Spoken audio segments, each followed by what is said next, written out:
अब जो छोड़ा है, अब किसी के भी कहने पर, चाहे वो अपना कोई मन हो, मन की वृत्ति या कोई व्यक्ति, दोनों से सावधान रहना। तो पीछे जो हुआ है तो ठाकुर जी बड़े कृपाल हो। हम तो हम सर्वपापिभ्यो, इससे बड़ा कोई दान नहीं है। कोई जीव मर रहा, उसके कान में नाम दान कर दो, राम राम कृष्ण कृष्ण राधा राधा हरि हरि, पक्का मंगल। कम बोलना ये बहुत अच्छी बात है, कम बोलना अच्छी बात है। जब बोलो विचार करके बोलो, नहीं मौन रहो, नाम जप करो, पर दूसरे की बोली हुई बात अपने हृदय में मत लाओ। प्रसन्न रहना सबसे बड़ी साधना है, मुस्कुराना। अगर वास्तविक कोई हमें कष्ट दे रहा तो हमारा कोई कर्म है, उसको पावन कर रहे हैं भगवान, और मस्त रहो, नाम जप करो, और ऐसा समझो कि भगवान की सुरक्षा में हो, कोई तुम्हारा बाल बांका नहीं कर सकता। की बहुत बड़ी नींव है गौ सेवा, गौ पालन, गौ दुग्ध, गौ घृत, गौ दधि, ये सब हमारे जीवन के लिए बहुत उपयोगी है। और ये हमारे आराधना में भी है। हम अपने प्रभु का अभिषेक करते हैं तो गौ दुग्ध, गौ दधि, गौ घृत, इन्हीं से तो करते हैं। प्रायः धन के लोभ से, दूध अधिक के लोभ से अपनी शुद्ध देशी जो गाय हैं, इनका सेवन कम होता जा रहा है। बड़े बड़े महापुरुष संत महात्मा जन लाख लाख गायों का सेवन कर रहे हैं, और गृहस्थ जन दूध के लोभ से अब भैंस रखने लगे, विदेशी गाय रखने लगे।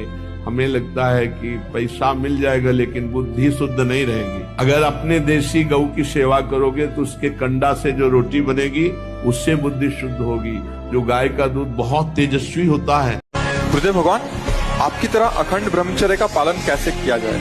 पहला, ब्रह्म मुहूर्त में जगना, जग करके हम इतना जल पिए कि या तो हमें उल्टी हो जाए या पच जाए।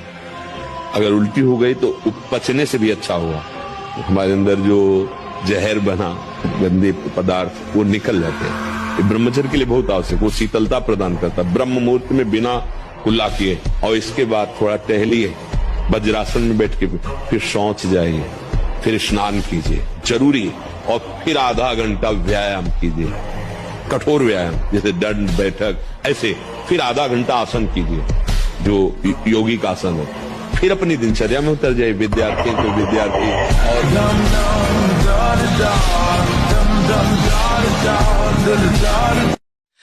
और अच्छे से जीवो, मनुष्य जीवन जीना तो है, ये अच्छा जीवन है। दूसरे को कष्ट देकर डिप्रेशन में बैठे जल रहे हैं, नाना प्रकार की चिंताएं, सुख, उद्विग्नता, परेशानियां, नहीं, सब परेशानी मिटाने के लिए तो हमें मानव देह मिला। मानव देह का मतलब है मुस्कुराहट, आनंद, स्वस्थता। पर ये तभी होगी जब धर्म में चलोगे, भगवान का भजन करोगे। अपमान को अमृत के समान समझो और सम्मान को विष के समान समझो। तुम सम्मान की खोज कर रहे हो, भगवान की खोज करो, तुम्हारा सम्मान ही सम्मान हो जाएगा। सम्मान की खोज करोगे तो नरक पहुंचा देगा। जब भगवान ने अपनी प्रिया सती जी को बार बार समझाया कि भगवान श्री राम सिया जी की प्रेम विकलता में लताओं से पूछ रहे हैं, मृग से पूछ रहे हैं, तो उस समय भगवान शंकर ने देखा, कहा जय सच्चिदानंद परम धाम प्रभु की जय हो।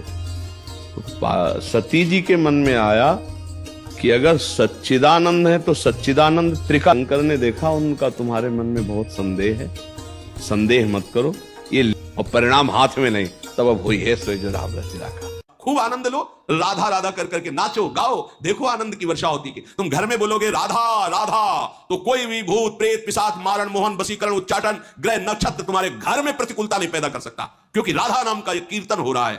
जहां भगवान नाम कीर्तन होता है वहां स्वयं भगवान विराजमान होते हैं। मद भक्ता यत्र गायन्ति तत्र तिष्ठामि नारदः, जहां मेरे भक्त नाम गुण का कीर्तन करते हैं वहां मैं विराजमान होता हूं। और जहां स्वामी विराजमान होते हैं, फिर ये कोई भी जीते विनायक शुभ अशुभ, विघ्न करे नहीं कोई, विघ्न करे नहीं कोई, डरे कलिकाल कष्ट भय, हरे सकल संताप, हरसि हरिनाम जपत जय, उसकी जय हो जाती है। जो निरंतर भगवान का आश्रय लेकर उनके नाम का कीर्तन, उनका सुमिरन